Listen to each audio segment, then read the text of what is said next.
वो है Falcon. Falcon जिसे बाज, शेन और शिकारा भी कहा जाता है।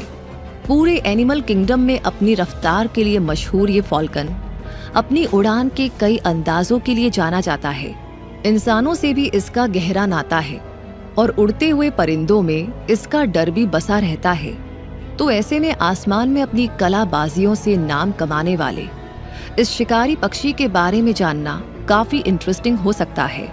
इसलिए आज इस डॉक्यूमेंट्री में हम आपको बताने वाले हैं फॉल्कन के बारे में वो सब कुछ जिसे जानकर आप इस पक्षी को करीब से समझ पाएंगे और इससे जुड़े ऐसे ढेरों सवालों के जवाब भी आपको मिल जाएंगे, जैसे कि फॉल्कन किस तरह का पक्षी है, इसकी सुपर फास्ट स्पीड का क्या राज है, ये कहाँ रहते हैं, इनकी डाइट क्या होती है, इनकी फैमिली लाइफ कैसी होती है, ये ईगल और हॉक से किस तरह अलग हैं और इंसानों से